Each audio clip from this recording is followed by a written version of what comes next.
నహూము 34వ పుస్తకం. దైవ గ్రంథంలో ఇద్దరు వ్యక్తులు ఉన్నారు. వారిద్దరి పేర్లకి ఒకటే భాగం, నెహెమ్యా, నహూము. నెహెమ్యా అన్న నహూము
మొట్టమొదటి మాట నినివేను గూర్చిన దేవోక్తి అని వ్రాయబడింది. నినివేను గూర్చిన దేవోక్తి అని వ్రాయబడగా, ఇది నినివే పట్టణము నాశనానికి ముందు వ్రాయబడిన పుస్తకం. నినివే పట్టణాన్ని నాశనానికి ముందు వ్రాయబడిన పుస్తకం. ఇంతకుముందే ఒక 150 సంవత్సరాల పూర్వం యోనా అనే ప్రవక్త అక్కడ పనిచేశాడు.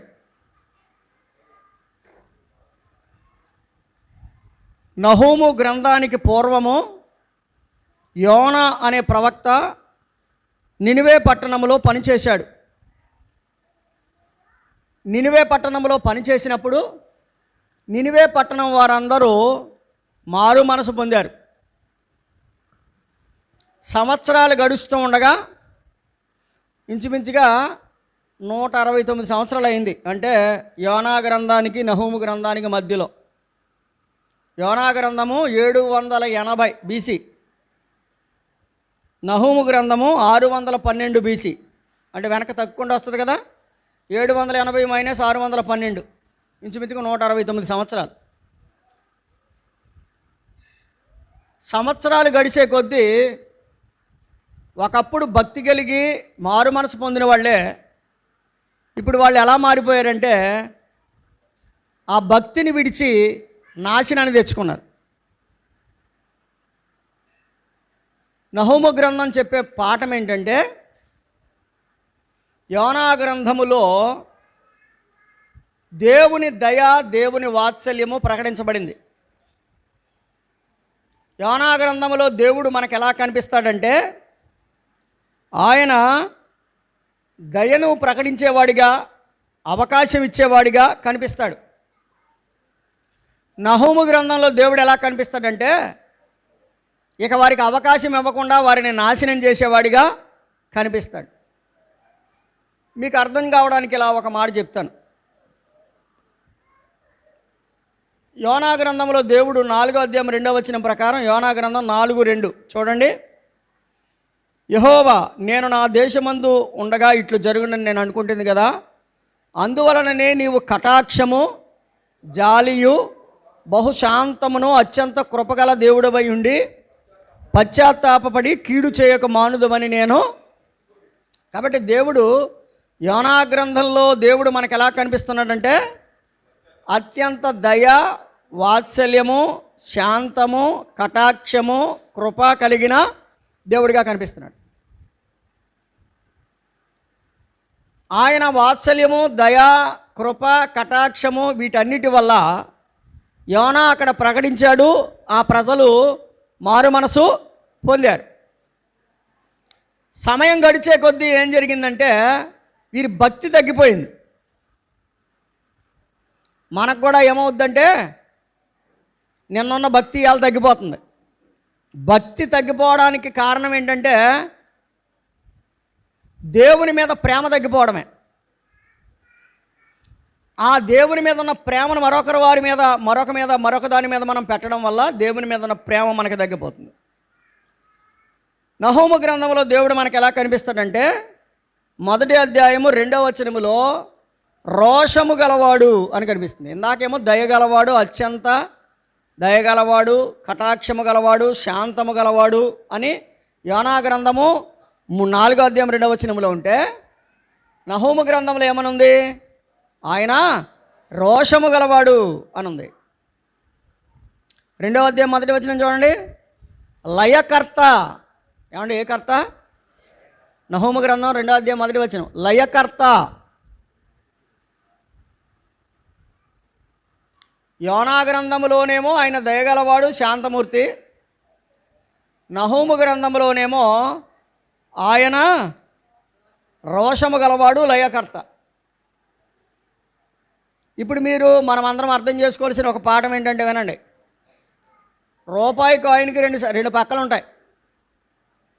Every coin has 2 sides. ఒక సైడ్ రాజముద్ర ఉంటుంది, ఒక సైడు ఆ నాణ్యం యొక్క విలువ ఉంటుంది.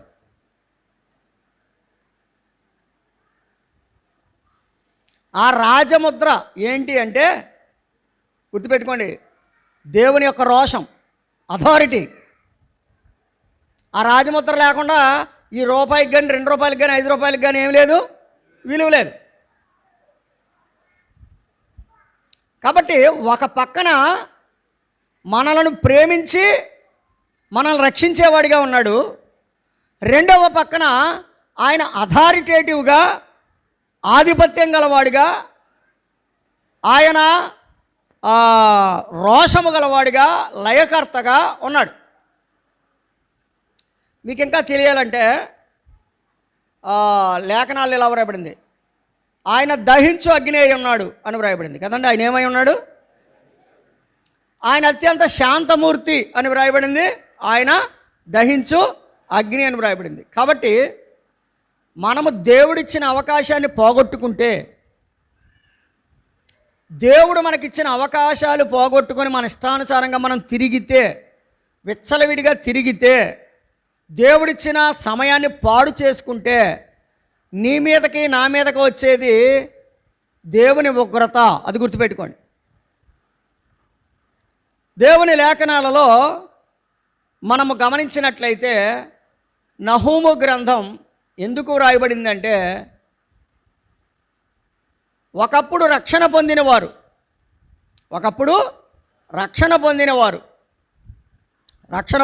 అంటే యోనా గ్రంథం 3వ అధ్యాయం 6వ వచనం, ఆ సంగతి నినివే రాజునకు వినబడినప్పుడు అతడును తన సింహాసనం మీద నుండి దిగి తన రాజవస్త్రములు తీసివేసి గోనెపట్ట కట్టుకొని బూడిదలో కూర్చుండెను.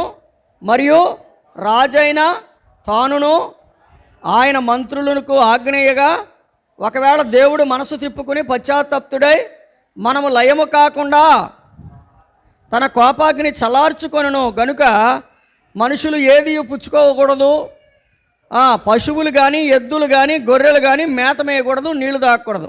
9వ వచనం, మనుషులు అందరూ తమ దుర్మార్గములు విడిచి తాము చేయు బలాత్కారము మానివేయవలెను. మనుషులేమి పశువులేమి సమస్తమును గోనె పట్ట కట్టుకొనవలెను. జనులు మనపూర్వకంగా దేవునిని వేడుకొనవలెను అని దూతలు నినివే పట్టణంలో చాటించి ప్రకటన చేసిరి. ఈ నినివే వారు తమ చెడు నడతలు గమనిస్తున్నారా? ఈ నినివే వారు ఏం చేశారు? మానుకున్నారు. కానీ సంవత్సరాలు గడిచే కొద్దీ మళ్ళీ ఏమైపోయారు వీళ్ళు? చెప్పండి, ఏమైపోయారు? భక్తిహీనులు అయిపోయారు. ఏమండి, ఏమైపోయారు? ఒక మాట చూపిస్తాను రండి. నహూము గ్రంథం 1వ అధ్యాయం 9వ వచనం చూడండి. ఒకప్పుడేమో దేవుడు గొప్పోడు మంచోడు అన్నారు, ఇప్పుడు ఏం చేస్తున్నారంట? యెహోవాను గూర్చి నీ దురాలోచన ఏమి? చాలండి. యెహోవాను గూర్చి నీ దురాలోచన ఏమి? ఒకసారి మనం చెక్ చేసుకుందాం. దేవుని మందిరానికి ఆదివారం రావడం, వెళ్ళిపోవడం కాదు. రక్షించబడిన ప్రారంభంలో మన భక్తి ఎలా ఉంది, ఇప్పుడు మన భక్తి ఎలా ఉంది? నినివే పట్టణం ఒకప్పుడు రక్షించబడింది, మారు మనసు పొందింది. సంవత్సరాలు గడుస్తుండగా, రోజులు గడుస్తుండగా ఆ భక్తి సన్నగిల్లిపోయింది, ఆ భక్తి తగ్గిపోయింది, ఆ తీవ్రత తగ్గిపోయింది, ఆ ఆత్మీయత తగ్గిపోయింది, ఆ ప్రేమ తగ్గిపోయింది, దేవుని పట్ల ఉన్న అభిప్రాయం తగ్గిపోయింది. ఇప్పుడు దేవుని మీదే దురాలోచనలు చేసే స్థాయికి వాళ్ళు వెళ్ళిపోయారు. అందుకనే లయకర్త నీ మీదకి వస్తున్నాడు అన్నాడు. ఏమండి, ఏ కర్త? లయకర్త. కాబట్టి ఈ రోజున దేవుని వాక్యాన్ని బట్టి మనము నేర్చుకునే ఒక పాఠం ఏంటంటే, ఈరోజు నేను నహూము అనే మాటకు అర్థం చెప్తాను అంతే, టైముని బట్టి. నహూము అంటే ఏంటి చెప్పండి? ఇందాకే చెప్పాను, ఆదరణ, ఓదార్పు అని అర్థం. నహూము అంటే ఏంటి? ఆదరణ, ఓదార్పు. మన ప్రభువు మనలను ఆదరించేవాడు, మన ప్రభువు మనల్ని ఆదరించేవాడు. లోకంలో ఎవరు మనల్ని ఆదరించకపోయినా ప్రభువు మనల్ని ఆదరిస్తాడు. అందుకనే దావీదు తనకు ఎంత రాజ్యం ఉన్నా, ఎంత సింహాసనం ఉన్నా, ఎంతమంది పనివారున్నా అతడు ఏ ఆదరణ కోరుకున్నాడంటే, నీ దుడ్డు కర్రయు నీ దండము నన్ను ఆదరించు. ఎవరు ఆదరించాలి మనల్ని? అసలు ఎవరు ఆదరిస్తారు? నెహెమ్యా కాలంలో నెహెమ్యా అప్పుడున్న ప్రజలను ఆదరించాడు.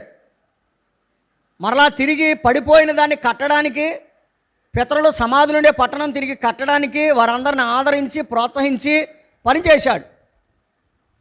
నహూము కూడా అదే పేరు పెట్టుకున్నాడు, ఆదరించువాడు లేక ఓదార్చువాడు.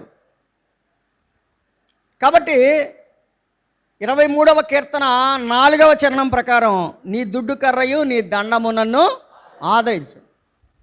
దేవుని దుడ్డు కర్ర మనల్ని ఆదరిస్తుంది. దేవుని దుడ్డు కర్ర మనల్ని ఆదరిస్తుంది. దుడ్డు కర్ర అంటే ఏంటి? దుడ్డు కర్ర,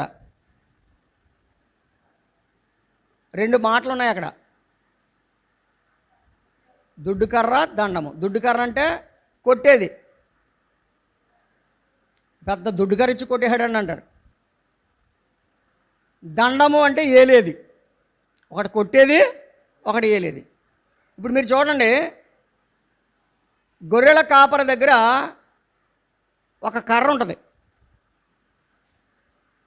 ఆ కర్రని ఇలా ఇలా పెడతాడు అడ్డంగా. ఇలా పెట్టాడు అనుకోండి, గొర్రెలన్నీ ఏం చేస్తాయంటే ఆ కర్రను దాటకుండా వెళ్ళిపోతాయి.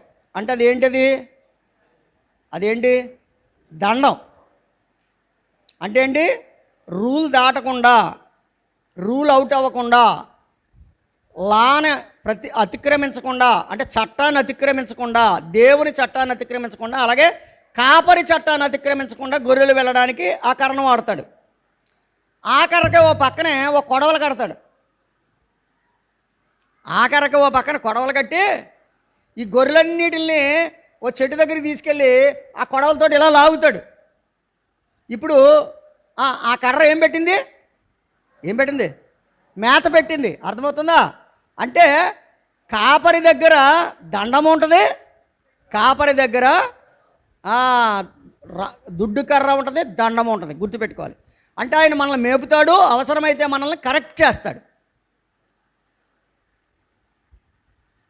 ఇక్కడ నహూము అంటే మనల్ని ఆదరించేవాడు. ఎలా ఆదరిస్తాడు మన దేవుడు? ఎప్పుడు ఆదరిస్తాడు దేవుడు?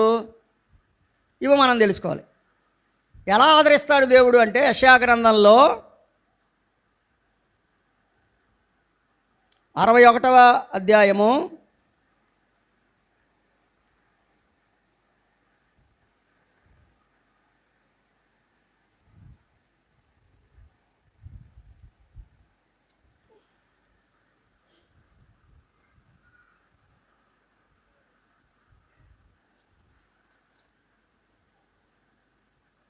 66వ అధ్యాయం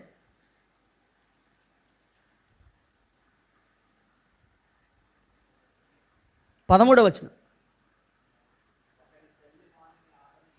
ఒకని తల్లి వానిని ఆదరించినట్లు నేను మిమ్మను ఆదరిస్తాను. ప్రభు ఎలా ఆదరిస్తాడటండి?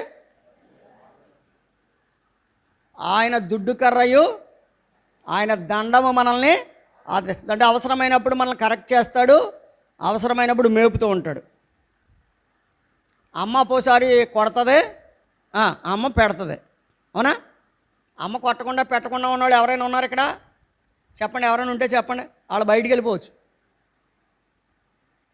ఎవరు ఉండరు. అమ్మ కొట్టని వాళ్ళు, అమ్మ పెట్టని వాళ్ళు ఎవరు ఉండరు. అంటే దాని అర్థం ఏంటంటే, ఒకని తల్లి వానిని ఆదరించినట్లు నేను నిన్ను ఆదరిస్తాను. మన ప్రభు ఆదరిస్తాడు. ఒకటి కాపరిలాగా ఆదరిస్తాడు, రెండు తల్లిలాగా ఆదరిస్తాడు. గుర్తుపెట్టుకోండి, కాపరిలాగా ఆదరిస్తాడు, తల్లిలాగా ఇస్తాడు. కాపరి తల్లి ఒకటే, గుర్తుపెట్టుకోవాలి. కోడి పిల్లలు ఉంటాయి కదా, కోడి పిల్లల్ని తల్లి కాపాడుకుంటూ ఉంటుంది. అవునా? కాపరిది. అట్ ద సేమ్ టైం ఆ పెంట దగ్గరకో అన్నం ఏదో చిన్న మెతుకులో దొరికిన దగ్గరికి అక్కడ తీసుకెళ్ళి కాళ్ళతో దువ్వి వాటిని పిలిచి అన్నం పెడద్ది. అవునా కదా? ఏంటంటే అలా చూస్తున్నారు ఏంటి? కొత్తగా చూస్తున్నారు నా వైపు. కరెక్టేనా? అంతే. దేవుడు మనల్ని ఎలా ఆదరిస్తాడంటే, ఒక కాపరిలాగా ఆదరిస్తాడు, ఒక తల్లిలాగా ఆదరిస్తాడు. అసలు మనకు ఆదరణ ఎప్పుడు కావాలి? మనకు ఆదరణ ఎప్పుడు కావాలి? ఎప్పుడు ఆదరణ కావాలని మనం కోరుకుంటాం? 41వ అధ్యాయం కీర్తన గ్రంథం 41వ అధ్యాయం కీర్తన గ్రంథం 41.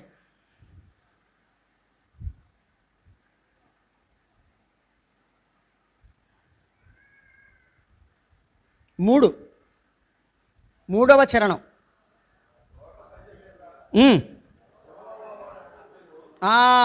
ఎప్పుడు ఆదరణ కావాలి మనకి? రోగములో ఉన్నప్పుడు కావాలి. ఫర్ ఎగ్జాంపుల్, ఎవరైనా రోగంగా ఉన్నారని తెలిసిందనుకోండి, అక్కడికి వెళ్ళి మా ఊర్లో కూడా ఇలాంటి రోగం వచ్చింది, పుట్టుక్కుమని పోయాడు అన్నారనుకోండి, చెప్పండి దాని అర్థం ఏంటి? చాలామంది అలాగే ఉన్నారండి. దుర్మార్గం అది. దేవుడు ఉన్నాడమ్మా, కరుణిస్తాడు, కాపాడతాడు, భయపడకు, ధైర్యంగా ఉండు అని చెప్పడానికి బాదు. మా ఊర్లోనే ఇలాగే జరిగిందమ్మా, ఒక 5 నెలలు 6 నెలల మందులు వాడాడు, పుట్టుకోమన్నాడు అంటే అసలు ఇది ఇంకా బోల్డంత కాలం బతకాల్సి చచ్చిపోద్ది. అసలు నువ్వు ఎందుకు వెళ్తున్నావు చెప్పు. ఇప్పుడు బలహీనంగా ఉన్న వాళ్ళ దగ్గరికి ఎందుకు వెళ్ళాలి మనం? చెప్పండి. ఆదరించడానికి వెళ్ళాలి. దేవుడు, నువ్వు మనుషులు వచ్చి మనల్ని ఆదరించకపోయినా, ఏమండి, దేవుడు మనము రోగశయ్య మీద ఉన్నప్పుడు, అంటే రోగంతో బాధపడుతున్నప్పుడు, ఇబ్బందితో ఉన్నప్పుడు ప్రభువు మన దగ్గరికి వచ్చి మనల్ని ఏం చేస్తాడంట? ఆదరిస్తాడు. చూడండి, ఇప్పుడు గుర్తుపెట్టుకోండి. నీరసం చేసింది అనుకోండి, ముందు తల్లి వస్తుంది, వచ్చి తలనిమిరి నాన్న ఏం కంగారు పడకో తగ్గిపోద్ది అంటది అనమాట. తల్లి ఆదరణ.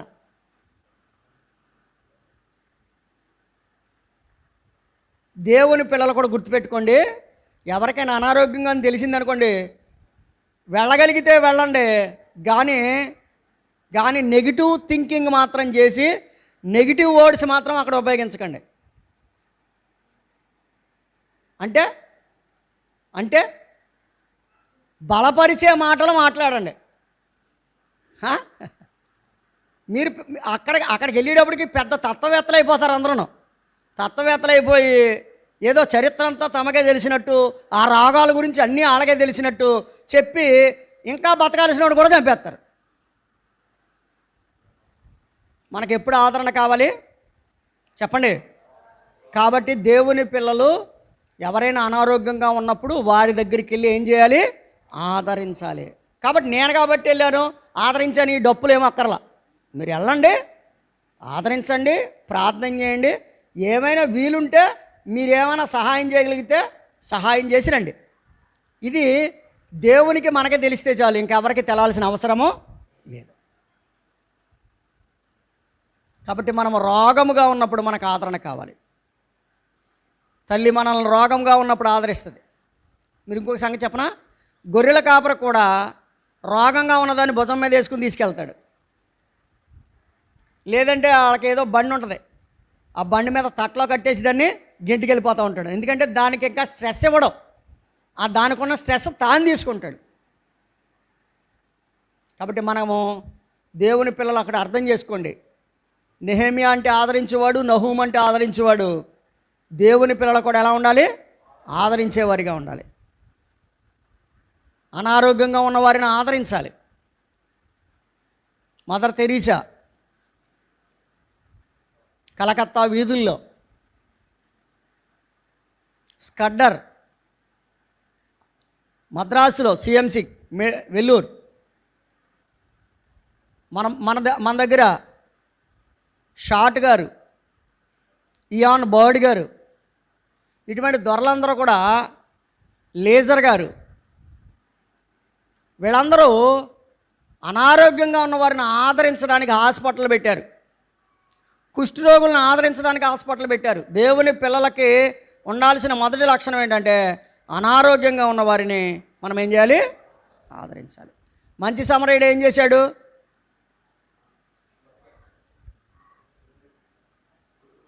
మీరే చెప్పండి, మేము వింటాం అంటారు అన్నట్టుగా ఉంది. గాయపడి త్రోవ పక్కన పడి ఉన్నవాడిని కనికరించి జాలిపడి వెళ్ళి, కదా, నాకెందుకులే అనుకోలేదు. మనం కూడా ఏంటంటే గుర్తుపెట్టుకోండి, అందరికీ అవకాశాలు ఉండకపోవచ్చు, వెళ్ళి పలకరించే అవకాశం లేకపోవచ్చు, కానీ కనీసం ప్రార్థన చేసే అవకాశం అయినా ఉంటుంది కదా. ప్రార్థన చేసేవారు ప్రార్థన చేయండి, వెళ్ళి ఆదరించగలిగిన వారు వెళ్ళండి. నేను ఒక మాట చెప్పనా, వెళ్ళినోళ్ళు వెళ్ళలేని వాళ్ళు ఎత్తిపోవాల్సిన అవసరం ఏం లేదు. వెళ్ళండి, వెళ్ళగలిగిన వాళ్ళు వెళ్ళండి, ప్రార్థన చేయండి. వెళ్ళలేని వారు ప్రార్థన చేస్తే ఇద్దరితో కూడా సమానమే, గుర్తుపెట్టుకోండి. కానీ నేను అంటాను, నువ్వు వెళ్ళినప్పుడు మాత్రం వారిని కేవలం ఆదరించాలే తప్ప వారిని చివుక్కుమనిపించే మాట మాత్రం అనకూడదు. కాబట్టి మనకి ఎప్పుడు ఆదరణ కావాలి? రోగములో ఉండగా ఆదరణ కావాలి. 94వ కీర్తన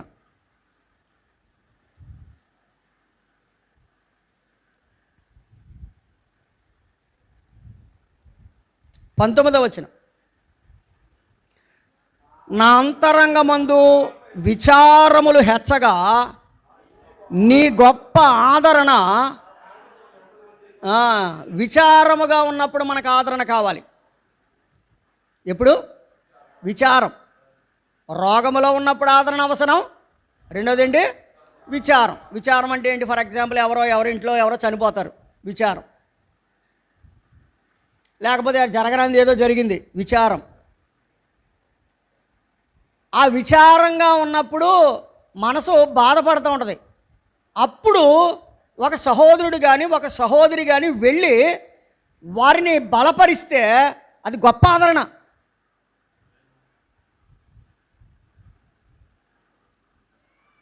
నా అంతరంగమందు విచారములు హెచ్చగా అంటే ఎన్నో విచారాలు, నా మనసులో ఎన్నో బాధలు. అరే, నాకెందుకు ఇలా జరిగింది, నా పరిస్థితి ఎలాగెందుకు అయింది అని బాధపడుతూ ఉంటాడు ఆ వ్యక్తి.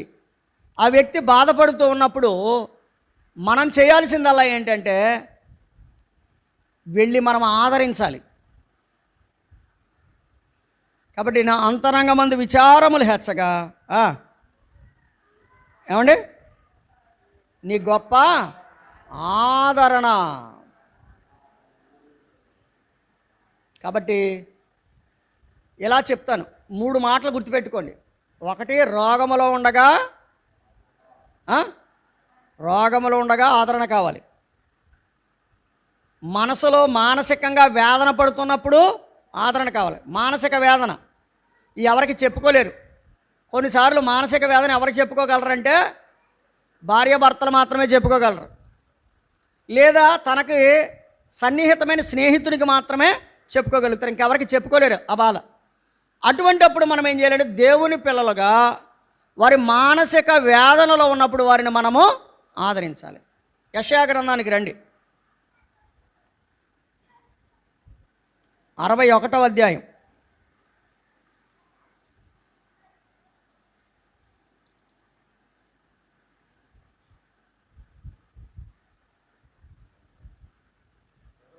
ఉమ్, ఉమ్, ఉమ్,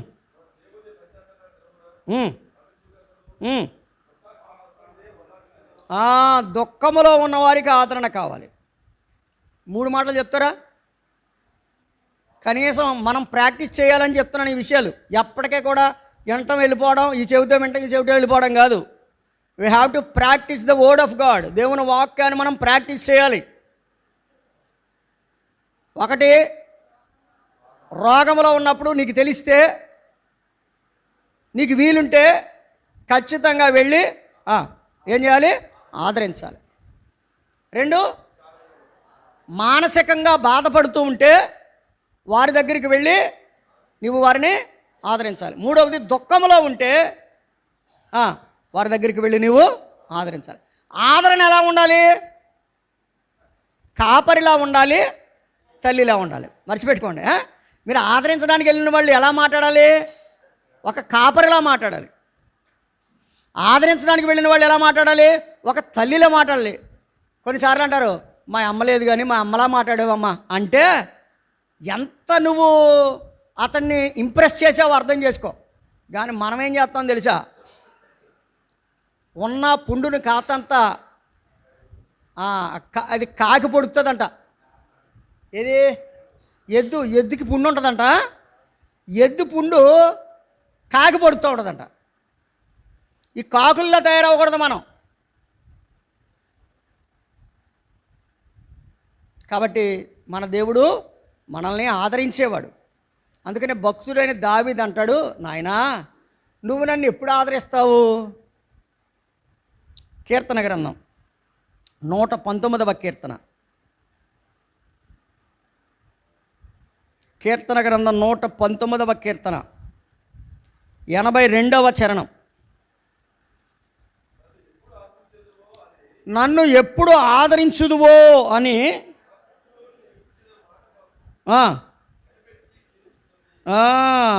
నీవిచ్చిన మాట కొరకు కనిపెట్టి క్షీణించుచున్నవి. గుర్తుపెట్టుకోండి, మనము దేవుని ఆదరణ కొరకు కనిపెట్టాలి. ఇంకొక సంగతి కూడా మీకు జ్ఞాపకాన్ని తెస్తాను. నేను ఇందాక మర్చిపోవడం అని కాదు, అది కూడా అవసరమే. అది కూడా అవసరమైన సంగతి. ఏంటంటే 146లో ఉంది ఆ మాట. 146వ కీర్తనలో 9వ చరణంలో ఉంది, చూడండి. 146:9. యెహోవా పరదేశులను కాపాడువాడు, తండ్రి లేని వారిని. కాబట్టి మనం ఎవరిని ఆదరించాలి? తండ్రి లేని వారిని, విధవరాండ్రను ఆదరించాలి.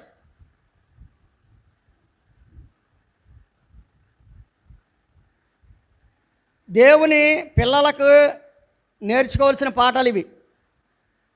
రోగములో ఉన్న వారిని ఆదరించాలి, మనోవిచారం కలిగిన వారిని ఆదరించాలి, దుఃఖంలో ఉన్న వారిని ఆదరించాలి, తల్లిదండ్రులు లేని పిల్లలను ఆదరించాలి, విధవరాండ్రను ఆదరించాలి. ఇది దేవుని ఆదరణ. దేవుని పిల్లలు కూడా ఈ ఆదరణకు అలవాటు పడాలి. అంటే అటువంటి ఆదరించడానికి క్రీస్తు వలె మనం కూడా అటువంటి ఆదరణ దానికి తగిన వారిని మనం ఆదరించడానికి మనము ప్రయత్నం చేయాలి, ప్రార్థన చేయాలి, వారిని మనం ఆదరించాలి. భక్తుడైన దావీదు అంటాడు కదా, మనం ఇందాక 119లో చూసాం కదా, నీవు నన్ను ఎప్పుడు ఆదరిస్తావో అని. దేవుడు మనల్ని ఆదరిస్తాడు. ఎప్పుడు ఆదరిస్తావు అంటే దాని అర్థం ఏంటంటే ఆయన ఆదరణ కొరకు మనము కనిపెట్టాలి. అర్థమవుతుందండి? ఆయన ఆదరణ కొరకు మనము కనిపెట్టాలి. బైబిల్ చెప్తుంది, మనుషుల సహాయము వ్యర్థము. ఆయన ఆదరణ కొరకు మనం కనిపెట్టాలి. బైబిల్ గ్రంథం చెప్పే సత్యం ఏంటంటే మనల్ని ఆదరించేవి బైబిల్ గ్రంథంలో కొన్ని సంగతులు చెప్పాడు. ఆ మాటలన్నీ మీకు చూపిస్తాను, మీరు చదువుకోండి, తర్వాత ధ్యానం చేసుకోండి. మొదటిది కొరింథీయులకు వ్రాసిన 2వ పత్రిక. కొరింథీయులకు వ్రాసిన 2వ పత్రిక 1వ అధ్యాయం 3వ వచనం చూడండి. కనికరము చూపు తండ్రి సమస్తమైన ఆదరణ అనుగ్రహించు దేవుడు. మన దేవుడు ఎవరు? కనికరము చూపు తండ్రి. తండ్రి అయిన దేవుడు మనల్ని ఆదరించేవాడు. గుర్తుపెట్టుకోండి, తండ్రి అయిన దేవుడు మనల్ని ఆదరించేవాడు. ఎలా ఆదరిస్తాడంట?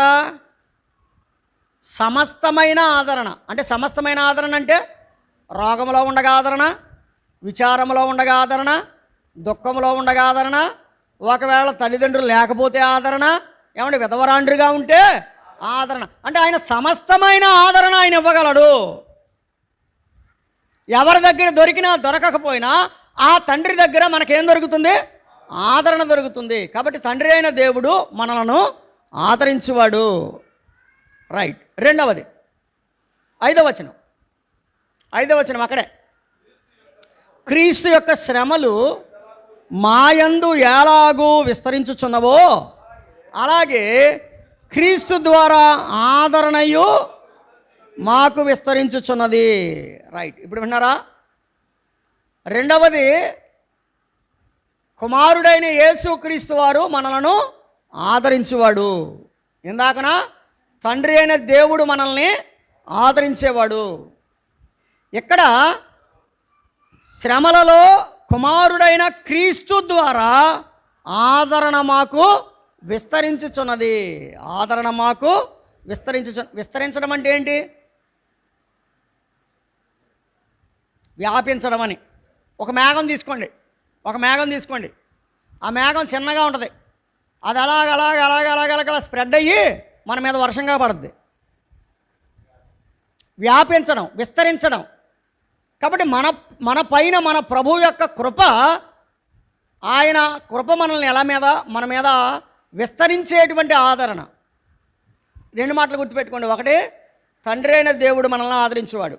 రెండు, కుమారుడైన దేవుడు మనల్ని ఆదరించేవాడు. యోహాను సువార్త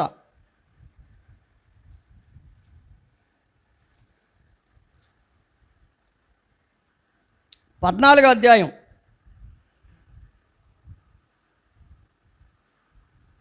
16వ వచనం. నేను తండ్రిని వేడుకొందును మీ యొద్ద ఎల్లప్పుడూ ఉండుటకై ఆయన వేరొక ఆదరణకర్తను అనగా సత్యస్వరూపియగా ఆత్మను. కాబట్టి పరిశుద్ధ ఆత్మ దేవుడు మనలను ఆదరించేవాడు. ఇప్పుడు చెప్పాలి, మనల్ని రక్షించింది తండ్రి, కుమార, పరిశుద్ధాత్మ. మనం బాప్తిస్మం పొందింది తండ్రి, కుమార, పరిశుద్ధాత్మ. మన యొక్క ఆదరణకు కారకులు ఎవరు? తండ్రి, కుమార, పరిశుద్ధాత్మ. గుర్తుపెట్టుకోండి, మనుషులు ఆదరించకపోయినా తండ్రి అయిన దేవుడు, కుమారుడైన దేవుడు, ఏమండి పరిశుద్ధాత్మ గురించి వ్రాయబడిన మాట ఏంటంటే మీ యొద్ద ఎల్లప్పుడూ ఉండుటకు. ఎప్పుడంట? అంటే అందరూ అన్ని వేళలా మన దగ్గర ఉండలేరు, కానీ మనతో ఎల్లప్పుడూ ఉండేవాడు పరిశుద్ధాత్మ దేవుడు. కాబట్టి నేనంటాను, అగ్నిగుండములో పరిశుద్ధాత్మ దేవుడు, సింహాల గుహలో పరిశుద్ధాత్మ దేవుడు, గోతిలో పరిశుద్ధాత్మ దేవుడు. మీరు అర్థం చేసుకోండి, ఆయన జైల్లో ఉన్నారు, బొండలు వేయబడి బొండల చేత బంధించబడి జైల్లో ఉన్నారు. అక్కడ కూడా పరిశుద్ధాత్మ దేవుడు వారి చేత పాటలు పాడించాడు, కీర్తనలు పాడుతున్నారు, ప్రార్థన చేస్తున్నారు. అంటే ఆ దేవుడు వారిని అక్కడ కూడా ఆదరించాడు. కాబట్టి తండ్రి అయిన దేవుడు, కుమారుడైన దేవుడు, పరిశుద్ధాత్మ దేవుడు మనల్ని ఆదరించేవాడు. అందుకనే అపోస్తుల కార్యముల గ్రంథం 9వ అధ్యాయం, అపోస్తుల కార్యముల గ్రంథం 9వ అధ్యాయం 31వ వచనం చూడండి. కావున యోదయ, గలిలయ, సమరయ దేశముల యందంతటా సంఘము క్షేమాభివృద్ధిని అందుతూ సమాధానము కలిగి ఉండెను. పట్టుకోండి. మరియు ప్రభువునందు భయమును పరిశుద్ధాత్మ ఆదరణ కలిగి నడుచుకొనుచు. కాబట్టి మన పరిశుద్ధాత్మ దేవుడు మనల్ని ఆదరించి మనల్ని ఏం చేస్తాడంట? విస్తరింపచేస్తాడు. పరిశుద్ధాత్మ దేవుడు మనల్ని ఆదరించి విస్తరింపజేస్తాడు. కాబట్టి మనం ఏం చేయాలంటే we have to submit our selfs to the holy ghost. పరిశుద్ధాత్మ దేవునికి మనల్ని మనము అప్పగించుకోవాలి. పరిశుద్ధాత్మ దేవునికి మనము నిలయముగా ఉండాలి.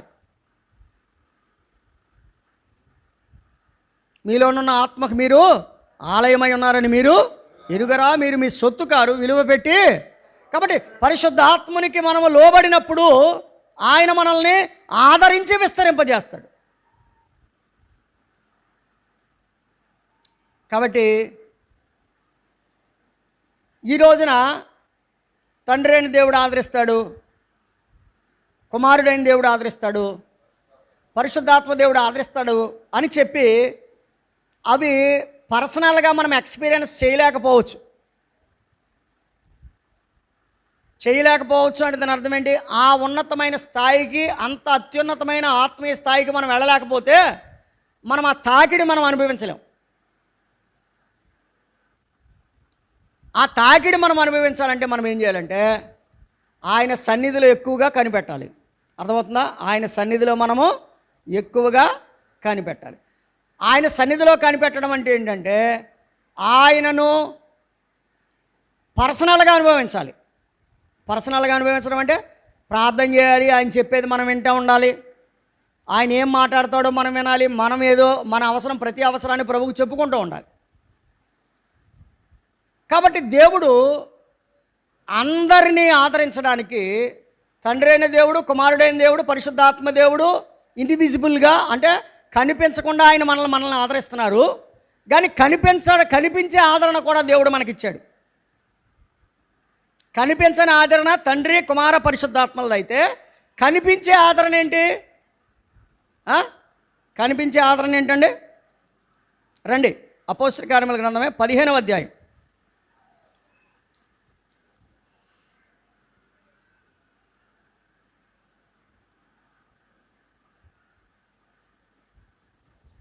ముప్పై 31వ వచనం.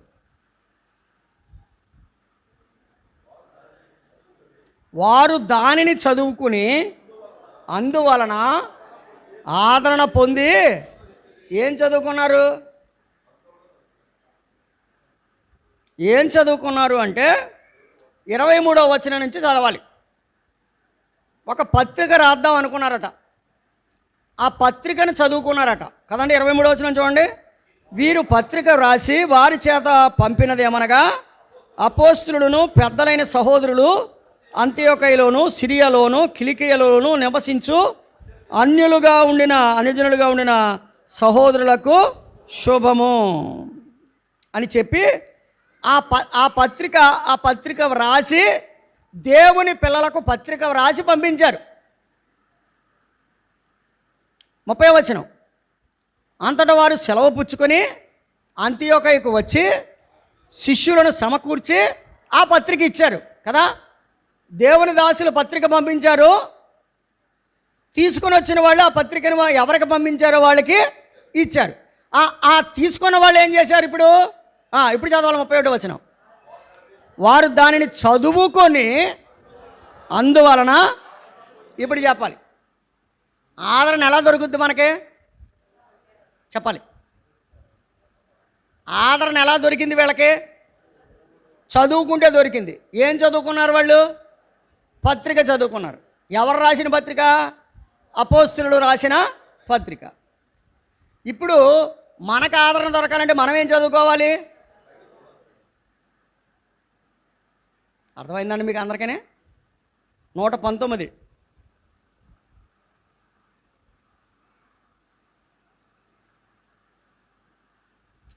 119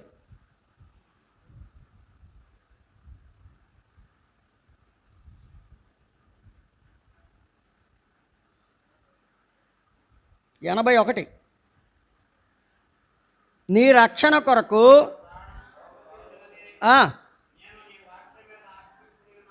దేని మీద ఆశ పెట్టుకున్నాను?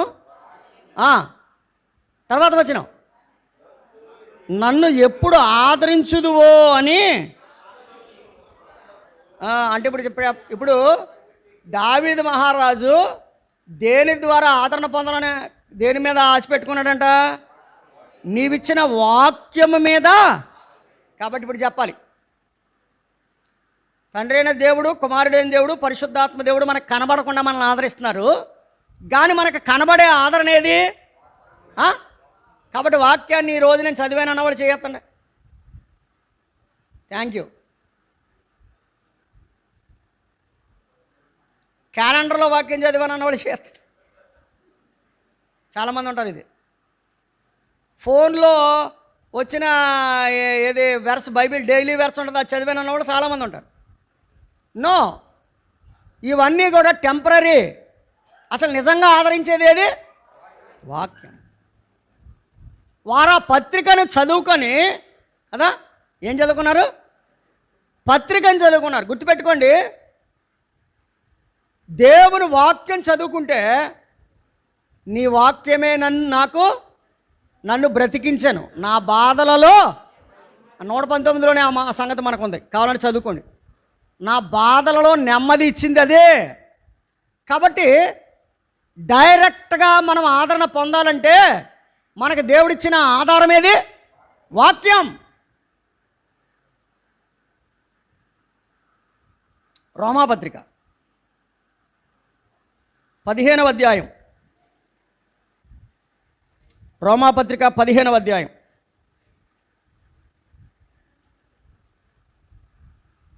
4వ వచనం. ఏలయనగా ఓర్పు వలనను లేఖనముల వలని ఆదరణ వలనను. చాలు చాలు చాలు చాలు. లేఖనాలలో ఏముంది? ఆదరణ ఉంది. వాక్యములో ఏముంది? ఆదరణ ఉంది. కాబట్టి దేవుని పిల్లలు, విశ్వాసులు ఆదరించబడాలి అంటే వారి దుఃఖములో కానీ, వారి మనోవిచారములో కానీ, వారి వేదనలో కానీ, వారి రోగములో కానీ, వారి ఒంటరితనములో కానీ ఎప్పుడైనా వారు ఆదరించబడాలి అంటే మనకి దేవుడిచ్చిన ఒక ఆయుధం ఏంటి? లేఖనాలు. 119:81 మర్చిపోకండి. ఇప్పుడు నీవిచ్చిన వాక్యము, నీ లేఖనము. కాబట్టి వారు ఆ పత్రికను చదువుకొని ఆదరించబడ్డారు, సంతోషించారు. కాబట్టి మనల్ని ఆదరించేది ఏది? రైట్.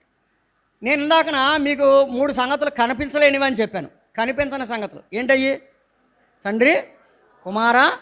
మీరు కనిపించరు కానీ మనల్ని ఏం చేస్తూ ఉంటారు? ఆదరిస్తూ ఉంటారు. కానీ కనిపించి ఆదరించేది ఏది? వాక్యం. రైట్. రెండవది ఏంటంటే మనల్ని ఆదరించేవారు విశ్వాసులు. అర్థమవుతుందా? మనల్ని ఆదరించేవారు ఎవరు? విశ్వాసులు. విశ్వాసులు మనల్ని ఎలా ఆదరిస్తారు? రోమాపత్రిక 1వ అధ్యాయం.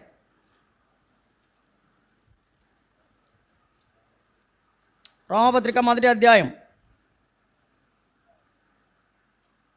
11వ వచనంలో ఆఖరి లైన్ చూడండి. అనగా మనము ఒకరి విశ్వాసము చేత ఒకరము. మనం ఏం చేయాలంట?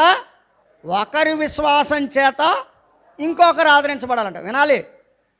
తండ్రి, కుమార, పరిశుద్ధాత్మలు మనల్ని నిగూఢంగా వారు మనల్ని ఎప్పుడు ఆదరిస్తున్నారు.